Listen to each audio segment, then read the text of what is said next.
Hello everyone, কেমন আছো তোমরা সবাই? আশা করছি সবাই খুব ভালো আছো। আমিও খুব ভালো আছি। তোমার আরও একটা নতুন ব্লগে তোমাদের ওয়েলকাম। দীর্ঘ 3-4 দিন মতন অসুস্থ থাকার পর ফাইনালি যখন একটু সুস্থ হলাম, তখন বছরের শেষ দিনটি এসে উপস্থিত। সারা বছরটা তো ভালো খারাপ সব কিছু মিলিয়েই কেটেছে, আর বছরের শেষ দিন একটু সেলিব্রেশন হবে না সেটা তো হয় না। আর অনেক দিন যাবৎ কোথাও আমরা ঘুরতে যাইনি। আমরা বলতে আমাদের যে টিমটা বন্ধু বান্ধবের, তো সবাই মিলে একটু হাঁপসেই উঠেছিলাম। তো 30 তারিখে সারাদিন ধরে প্ল্যান প্রোগ্রাম করার পর ফাইনালি আমরা ডিসাইড করলাম 31স্টে সবাই মিলে আমরা যাব ঘুরতে। তবে এবার দূরে কোথাও না, কলকাতার মধ্যেই যেসব দর্শনীয় স্থান আছে, কিন্তু আমাদের অনেকেরই এখনও দেখা কমপ্লিট হয়নি, তো সেগুলোতেই আজকে আমরা যাচ্ছি। ইচ্ছা আছে 2-3টে কভার করার, দেখা যাক বাচ্চা কাচ্চা নিয়ে কত দূর কী করতে পারি। তো আমরা বিশ্বপাড়া থেকে ট্রেনে উঠে পড়েছি সবাই মিলে, আর এখন যাচ্ছি প্রথমে শিয়ালদা। তো সেখান থেকে ডিসাইড করব প্রথমে আমরা কোথায় যাব। তো এই যে চলে এসেছি আমরা শিয়ালদা, আর এখানে প্ল্যান প্রোগ্রাম এখনও হচ্ছে যে ফার্স্টে আমরা কোথায় যাব, কোনটা কখন খোলা থাকবে, তো সেই হিসেবেই আমরা যাব। তো স্টেশনে নেমেই দেখলাম এরকম গরম গরম পরোটা বিক্রি হচ্ছিল। তো আমরা সবাই আজকে জল খাবারটা এখান থেকেই সারছি। মোস্টলি আজকে 3-4টে জায়গা কভার করার ইচ্ছা আছে, তো খাওয়া নিয়ে টাইম ওয়েস্ট করলে একদম হবে না। সামনে যখন যেমনটা পাবো তখন সেরকমটাই খাওয়ার চেষ্টা করব। আগেও এরকম স্টেশনের ওপর পরোটা যেখানে বিক্রি হয় আমি খেয়েছি, টেস্ট তো বেশ ভালোই হয়, সেই জন্যই এখানে দাঁড়ালাম টিফিন করতে। কিন্তু আজকের পরোটাটার টেস্টটা অ্যাভারেজ ছিল। তো হয়ে গেছে টিফিন করা সবার আমাদের, আর এবারে আমরা বেরোচ্ছি বাইরে শিয়ালদার। এই বেলার মতন শিয়ালদা টাটা বাই বাই। তারপরে এবার সারাদিন ঘুরে ঠুরে এসে আবার ট্রেনে যখন বসবো তখন শিয়ালদার সঙ্গে দেখা হবে। কি সুন্দর ওয়েদার না আজকে।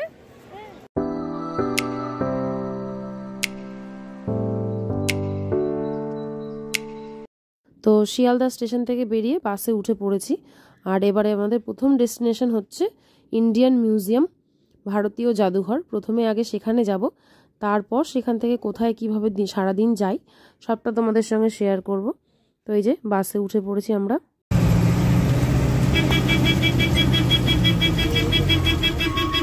তো এই যে প্রথম ডেস্টিনেশনে আমরা পৌঁছে গেছি। একটু দূরে বাস থেকে নেমেছি, তো হেঁটে হেঁটে ওখানে যাচ্ছি। আর যেহেতু আমরা অনেক সকাল সকাল বেরিয়েছিলাম, মার্কেটগুলো দেখো সব বন্ধ এখনও, অল্প অল্প করে সব ওপেন হচ্ছে। আর মিউজিয়াম ওপেন হয় 10টার সময়, পুরো কারেক্ট 10টায় কাউন্টারটা ওপেন হয়ে যায়। তারপর মিউজিয়ামের টিকিট কেটে ভেতরে ঢোকা যায়। যেহেতু সময়ের বেশ খানিকক্ষণ আগেই আমরা পৌঁছে গেছি, তো এখনও তো কাউন্টারটা বন্ধ, বাট আমরা এখানে লাইনটা রাখবো যাতে টিকিট কাউন্টার খোলার পরপরই টিকিট কেটে তাড়াতাড়ি ভেতরে যেতে পারি। যেহেতু এখান থেকে আমাদেরকে আরও অনেক জায়গায় যেতে হবে, তো তাড়াতাড়ি চেষ্টা করব সেখানে যাওয়ার। তো এখন বাজছে অলমোস্ট 10টা, আর টিকিট কাউন্টারটা বেশ খানিকক্ষণ হলো ওপেন হয়ে গেছে, আর একে একে সবাই ভেতরে ঢোকা স্টার্টও হয়ে গেছে। আর এখানে টিকিট প্রাইস পড়লো বড়দের মাথাপিছু 75 টাকা, আর ছোটদের 25 বা 30 টাকা এরকম কিছু। আর এখানে টিকিটের সঙ্গে আরও একটা নিয়ম আছে, ফোন এন্ট্রি করে নেওয়ার। তো যে কটা তুমি ফোন অ্যালাউ করে নিতে চাও ভেতরে, তো সে কটা ফোনের জন্য তোমাকে রেন্ট দিতে হবে। একটা ফোনের পিছু তোমাকে 60 টাকা করে দিতে হবে। আর যে কটা ফোনের রেন্ট দেওয়া থাকবে সে কটা ফোনই ভেতরে ছবি তোলার জন্য অ্যালাউ। যদিও ভেতরে দেখেছি সেরকম কোনো ব্যাপার নেই, পার্টিকুলার কোনো গার্ড এসে তোমাকে তার জন্য সচেতন করবে না, কিন্তু তবুও বাইরে থেকে আমাদের একটা ফোন অ্যালাউ করে নেওয়া হয়েছিল।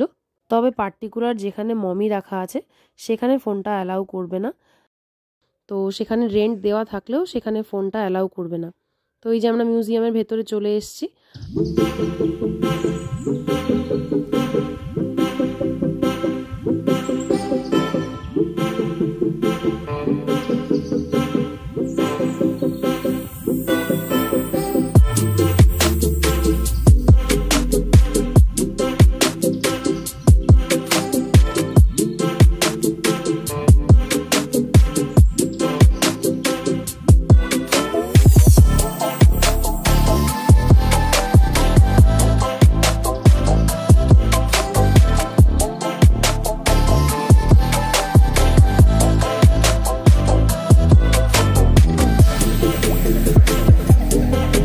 মিউজিয়ামে ঢুকে প্রথমে গ্রাউন্ড ফ্লোরে আমরা দেখলাম নানান জায়গার পাথর সংরক্ষণ করা ছিল, আর মূর্তি, অনেক ধরনের মূর্তি, কিন্তু সব জায়গাতে ক্যামেরা অ্যালাউ ছিল না, যার কারণে আমি তোমাদেরকে দেখাতে পারিনি। আর এবারে ফার্স্ট ফ্লোরে উঠে প্রথমে আমরা দেখলাম আর্ট গ্যালারি। আর এবারে এসছি যেখানে জীবন্ত প্রাণীগুলো সংরক্ষণ করে রাখা আছে।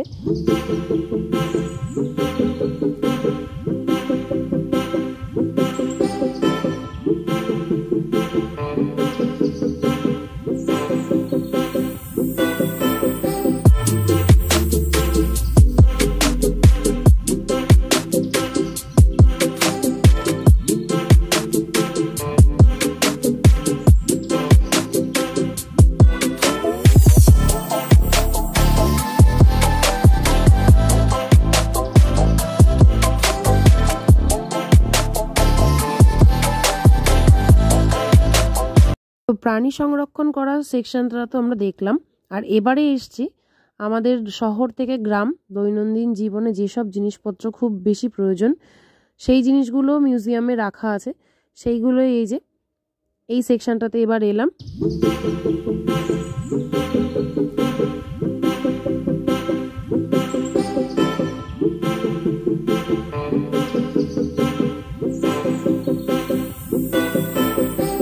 দৈনন্দিন জীবনের কিছু জিনিসপত্র আর জুটের তৈরি কিছু অবিশ্বাস্য কাজকর্ম দেখার পর আবার এলাম যেখানে জীবন্ত পাখিগুলোকে সংরক্ষণ করে রাখা হয়েছে সেখানে।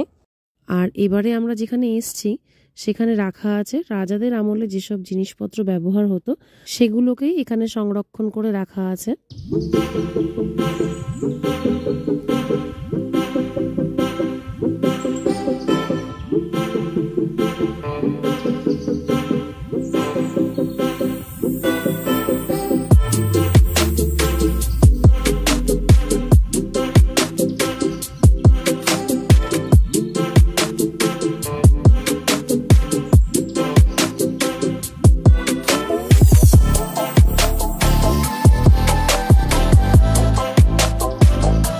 মোটামুটি সবগুলো দেখা আমাদের কমপ্লিট। আর এবারে ওয়াশরুম ব্রেক নিয়ে যাব মমিটা দেখতে, যেখানে ফোন একদমই অ্যালাউ নেই। তো আমি আবারও বলে রাখছি যে ফোন রেন্ট নেওয়ার পরেও কিন্তু অনেক জায়গায় ভিডিওগ্রাফি অ্যালাউ নেই। ফটো তোলা কম বেশি জায়গায় অ্যালাউড আছে, কিন্তু ভিডিওগ্রাফি সব জায়গাতে অ্যালাউ নেই, যার জন্য আমি তোমাদেরকে অনেক জায়গার ভিডিও দেখাতে পারলাম না। তো এখন বাজছে অলমোস্ট 1:10 আর আমাদের মিউজিয়ামটা ঘোরা কমপ্লিট। আর এবারে আমরা এখান থেকে বেরিয়ে পড়ব। তো তারপর কিছু একটা লাঞ্চ করে তারপরে যাব আমরা ভিক্টোরিয়ায়।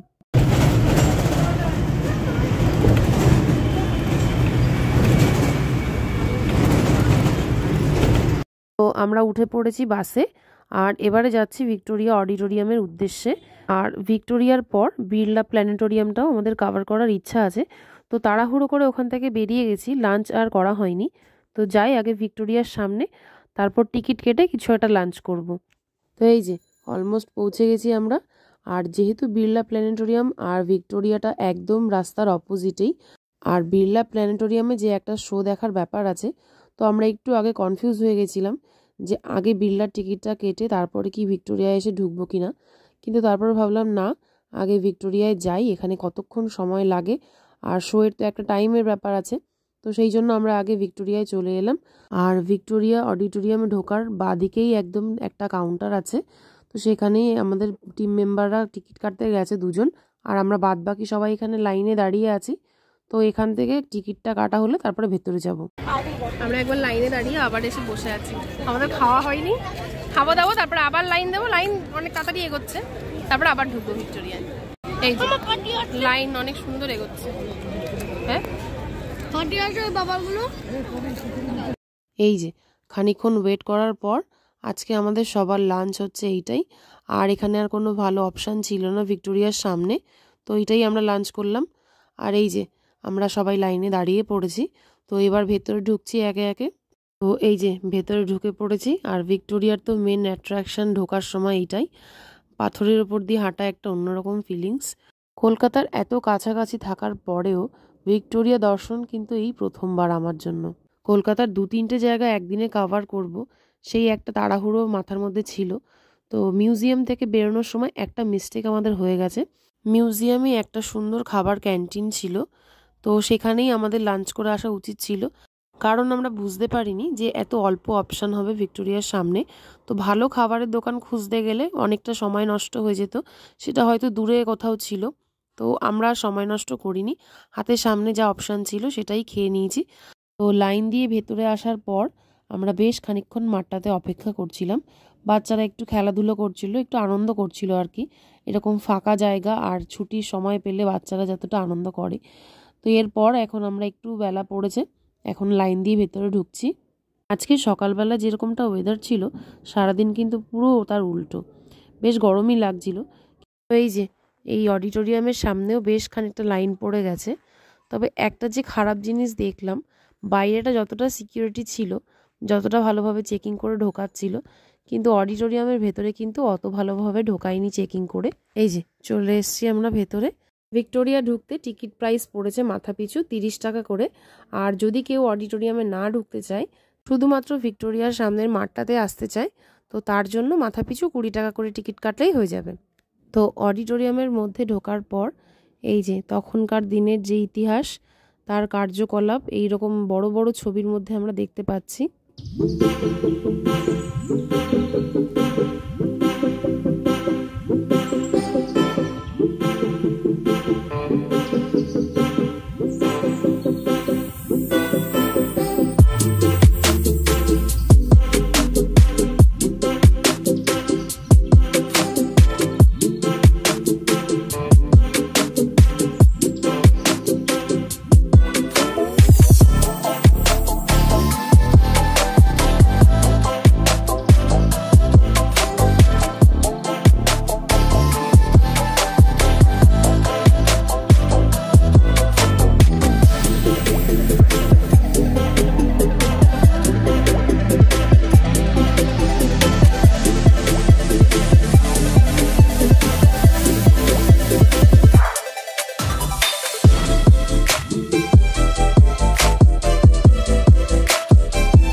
কিছু খুব সুন্দর সুন্দর পেন্টিং দেখার পর এই যে আমরা বেরিয়ে এসেছি।